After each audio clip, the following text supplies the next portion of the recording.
My bad, y'all. It was another night where I got home late. I watched the game, fell asleep in the fourth quarter.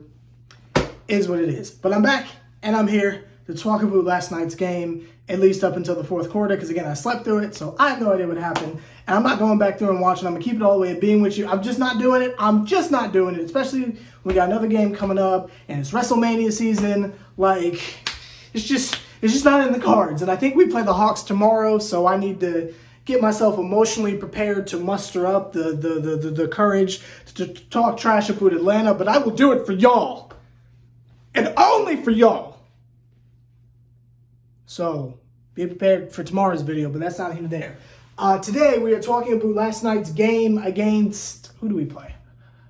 It was a trash team, the Rockets, against the Rockets.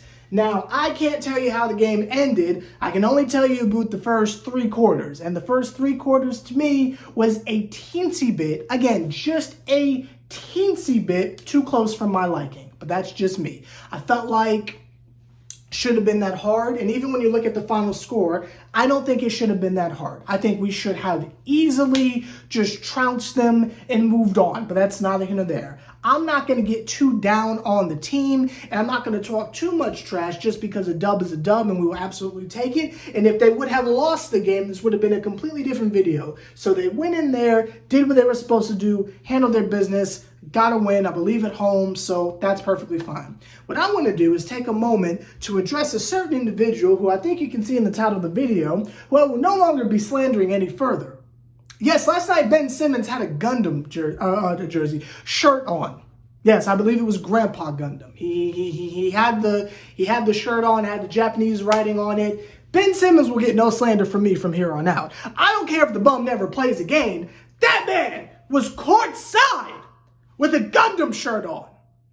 You can call me what you want. You can besmirch my name. But I will defend Gundam with my dying breath. And if Benjamin Button Simmons is down with the giant mechs and the political storylines and the colonies and the Earth Sphere Alliance and all that stuff, then he is a friend of mine. So much so I made it the title of the video. So Ben Simmons, you are clear for land. You can do whatever you want from here on out. Love you. We'll never speak an ill word against that man ever again. Now let's go to the newest segment on this channel, and that's reading the most interesting comment from last video. I believe I've got it on here. Where is it? This one right here. Okay, this one comes from Mike. He is commenting on the game against the Magic, I think. I'm pretty sure we lost that one, but that's not here there. This man said, I was at the game last night since I live in Florida. That's gotta be the Orlando game, but that's not here there. Mr. Mike says, I was at the game last night since I live in Florida. I was surrounded by drunk Magic fans, definitely the Magic game, surrounded by drunk Magic fans and weird Heat fans.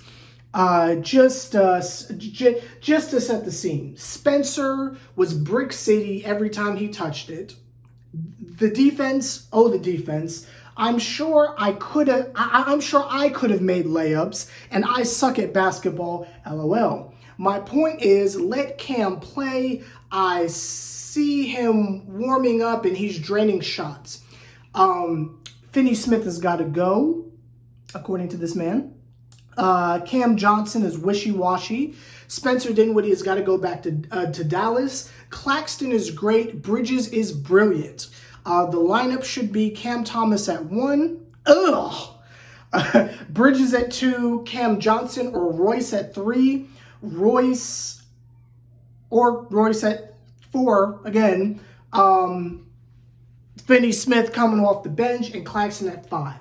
Now, I like the comment because of how detailed it is, and you were actually at the game, so you have, more of an insight of what was really happening. You were able to feel the loss and such. So I decided I would read that comment because I figured it was the most interesting, and that's speaking on the Magic game. Now, in this edition of Mail Time with Sever, I'm simply going to just address one thing in particular. One, I think you're very brave for going to anything in the state of Florida at all. You're a brave human being, and I wish you the best of luck in the rest of your life, because it gets wild down there, and I just hope things are going well for you. But that's not here nor there. Hopefully, you're a straight white male, and you can just ease on through the tension. Hopefully, but that's not here nor there.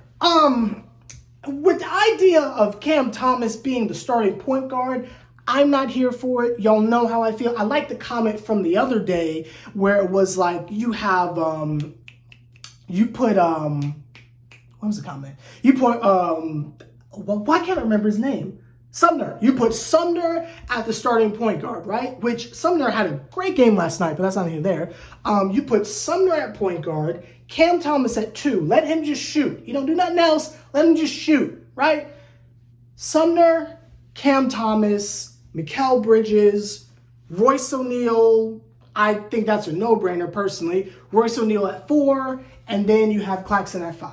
I think that is the lineup we should be going with. I don't think it's really arguable. I mean, where you put Cam can be debatable, but I don't think he should be making any form of decisions other than shoot the ball. But that's just me personally. But thank you for leaving the comment. And again, I will continue to do Mail Time with Sever whenever I remember to do so. So tomorrow's video when we talk about the Hawks and I am slandering my home, I will read the comment from whatever y'all leave on this video that is the most interesting and stands out to me.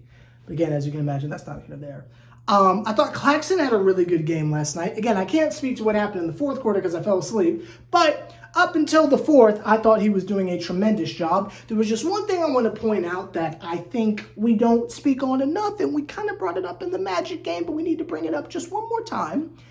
Anytime Claxton has to play against a young center, he seems to struggle. Now, I'm not saying by any stretch of the imagination, Claxton had a bad game last night against the Rockets, but that Shingu dude, whoever that was, he was giving him the business a little bit. Like, I'm used to seeing Claxton shut down whoever's in front of him, but I ain't gonna lie, Shingun was having his way. And this isn't the first time, and it won't be the last time. In our trip to the playoffs, we don't really need to worry about, a young center messing us up or something like that, because it seems like all the trash teams have the young centers. But I'm just throwing it out there. Claxton is untouchable in my mind. I would never speak ill about the man. It's just whenever he goes against younger talent, the defense ain't his Hall of Fame, but I'm not slandering Claxton. Y'all know how I feel about Claxton. I think he is the best player on the team. I think you could debatably go back and forth with him and Cam Thomas, but that's not here nor there as to who is the best player on the team. That's not here nor there. I thought Mikal Bridges played okay. Obviously, you can look at the box score and how it was he was playing up until the fourth quarter. Cam Johnson played well, which is great because it's like, do your friggin' job. Like, Mans gets out there and just throws up break after break, and we're just like still like, oh, but he's the Twins. Do your job. Simple as that. Do your job. And especially, do y'all know he's taller than Finney Smith? All that size, and he don't be doing nothing. So, I mean, I'm not going to pat him on the back and say, oh, it's an awakening. I say just do your job. Same thing as to what Mr. Mike said, or Mrs., or whoever, in the comments. The man is wishy-washy. We need stuff like this consistently, especially if he's sniffing around for a max contract. I think we need to see this more consistently. And there's only a handful of games left, but if I was in a contract year, regardless if I got traded or not, I would be at least trying to do my job. And especially with the open threes. Like, it's one thing if he can't get his, slash and play on, but with the open threes, buddy, hit the shot. But that's not here there. I can't really remember much else from the game that I really wanted to, speak on. Not really. I don't think so. So I think tonight, well, this afternoon, or whenever it is you're watching this, is a good time for this edition of the Tankathon, because the Tankathon is still on. Just because they're winning games don't mean nothing. We're still doing the Tankathon. I think tonight we should address Cam Johnson. If we already did him, I apologize. I've just completely forgotten, but I don't think we have. So let me know your thoughts down below. Do we keep Cam Johnson or do we trade him? Me personally, I say trade the bum and get something better. I know you don't want to break up the friendship that him and Mikal have, but it's not like he's a crucial part of the core. Like Royce O'Neal is like, spoiler alert, you better keep Royce O'Neal. You know, Watanabe and them, you better keep them. Don't you let Sumner get away. Like, you feel me? You keep them. That's the core. But outside of his relationship with Mikal, I'm not entirely sure what Cam Johnson brings to the table that would be such a wild moment if they were separated. Especially if the bum is looking for max money. If you can't get him on like a Joe Harris contract where it's like $73 million over 3 years or something like that, if Buddy's looking for something in the range of, how many figures is that? Nine figures, I think?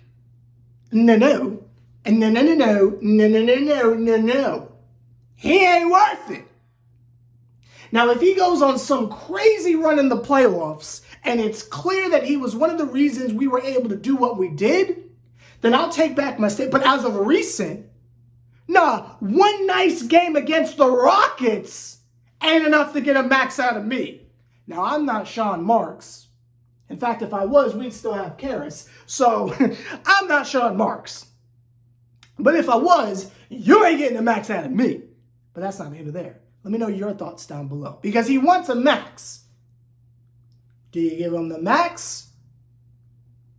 Or do you just let him go? I guess we can't trade him because he would be looking for, it's either an extension or, let's throw logic out the window. Let's ignore what his actual contract is. Would you keep him or not? We'll just keep it simple like that. Because I don't know if he's a free agent or something like that. I don't know what the situation is. But regardless, let's keep it as simple as keep him or not. Let me know down below. We're doing a bunch of segments today. We're just kind of knocking this out. Something else I wanted to speak on is I wanted to speak on the standings and the general vibe of the Nets. I'm a big fan of Undisputed, and I'm a big fan of First Things First. I think Nick Wright and Wiles and Chris Broussard, hilarious. I think they're great. First time I saw them, I thought they were haters, but I think they're great. I like Skip Bayless. There are times where he takes it way too far, but I like Skip, and I love Shannon. I enjoy these shows. If you know me personally, you know I don't watch ESPN. I don't care what Stephen H. Smith or any of them bums say. I don't care. But FS1, that whole squadron, I watch those two shows pretty religiously. On YouTube anyway, but that's not into there. What I'm saying is, now that it's the end of the season and people are like making their list of who's getting out of their divisions, on First Things First, there's this segment they have where Chris Broussard has like the Wild Wild West or whatever. Yesterday, they had a segment called the Wild Wild East. And it was Chris Broussard giving his opinion of like the 10 teams ranked in order of who's getting out of the Eastern Conference. Number 10, he had the Hawks. I'll save that rant for a different channel. I know no one here cares, so just know I wasn't happy with that. But the Nets were like 9. And it's like, bruh. I get we don't have Kyrie. I get we don't have Kevin Durant. I understand Jacques Vaughn is our coach. But the idea that Chicago and Toronto and teams like that are better than us? Nah. And I'm not saying we're amazing.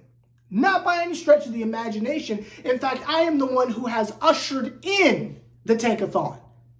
I have my doubts about the team 1,000%. I don't think we're going to get very far. And I really think it will be a matter of, do we get eliminated in the play-in or do we get swept in the first round? It's one of the two, from my personal opinion. But I don't think it's beyond the realm of possibility that we could catch someone sleeping in the first round. If we go up against the Sixers, I mean, it's going to be a slaughter, but I wouldn't be surprised if they just got their stuff together, played amazing defense, Harden chokes, and Joel Embiid does his normal underwhelming performance in the postseason. I think we've got a better chance against them than like the Celtics or something like that. I don't think that matchup is as one-sided as people say it is.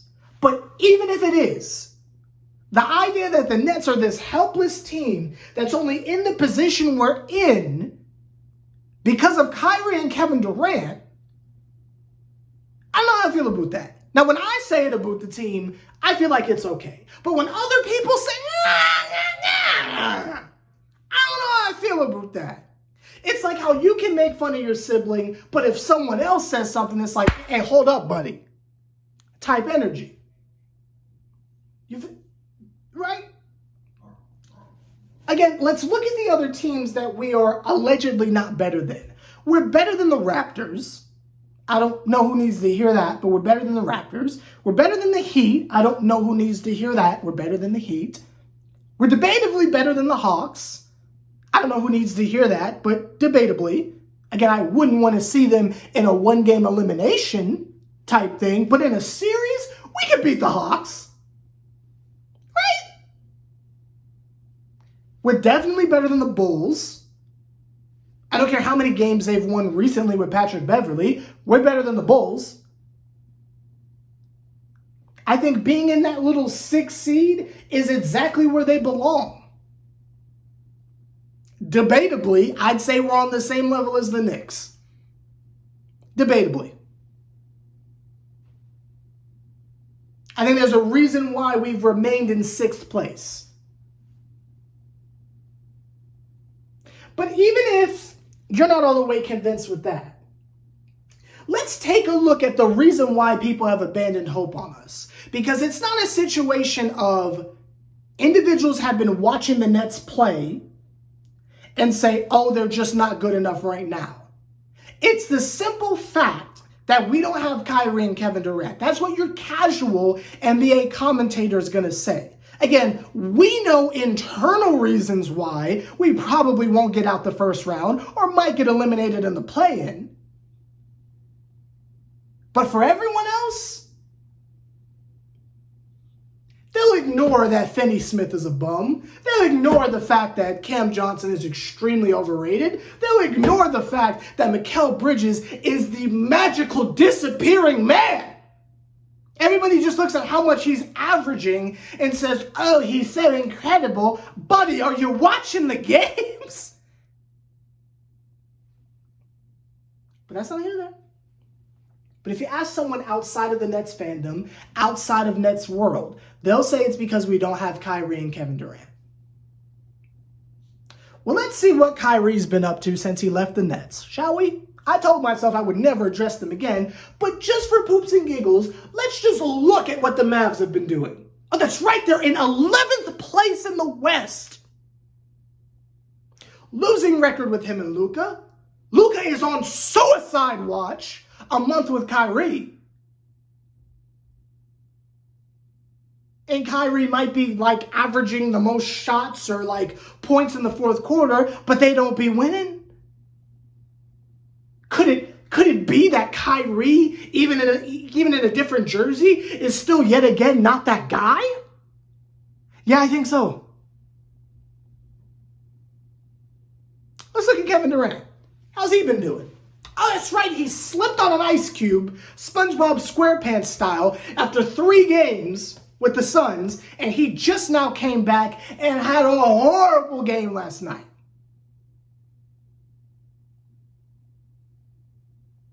So the bum hasn't even played. Really. He ain't even played.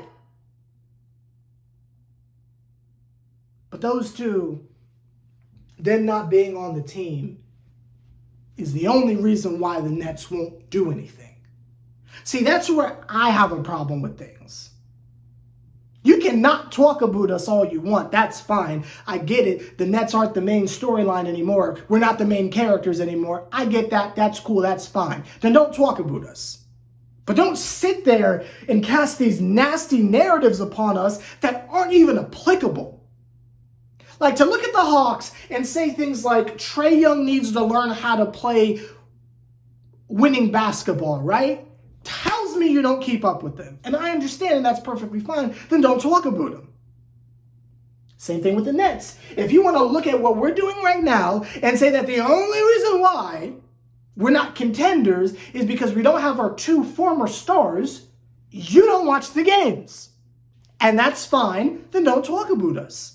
Continue to have your major television networks where you only cover whatever team Kevin Durant's on, whatever team Kyrie's on, whatever team LeBron's on, and the occasional top-seeded teams in a conference. But if you don't know what's going on with other teams because you stopped watching, I believe you should take our name out your mouth. And I'm not, trying to get on a Will Smith Oscar slap rant, but get my teams out your friggin' mouths. But that's not even there. Let me know your thoughts on all this down below. I gave you kind of a different sort of video because, again, I fell asleep in the fourth quarter. So I don't really know how the game ended, and I'm not going to sit there and read a box score and say, oh, well, that means we're both, because I didn't watch it. So I couldn't tell you. Only saw the first 3 quarters, and I know we won. So, boom. So I gave you a different style video. Let me know how you enjoyed it. We talked about a lot of different things. We did Mail Time with Sever. We talked about Cam Johnson. Should he go or should he stay? We talked about Ben Simmons being free of all slander because he had a Gundam shirt on. Totally reasonable. I understand you all agree with me. And then we talked about the perception of the Nets and why it is we really are where we are and how other people look upon us. That's a lot. I think we covered a lot. 20 minutes, right? That's 21. Yeah, that's pretty good. That's pretty good. For a fourth quarter I didn't watch, I think this was a pretty good video.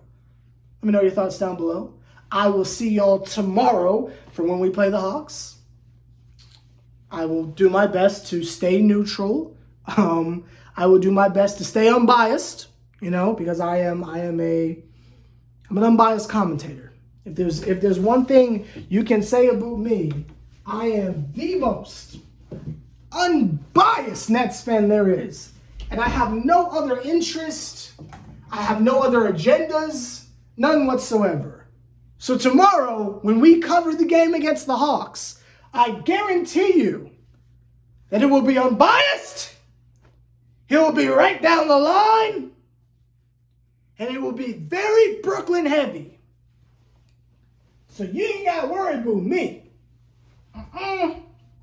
You ain't got to worry about me.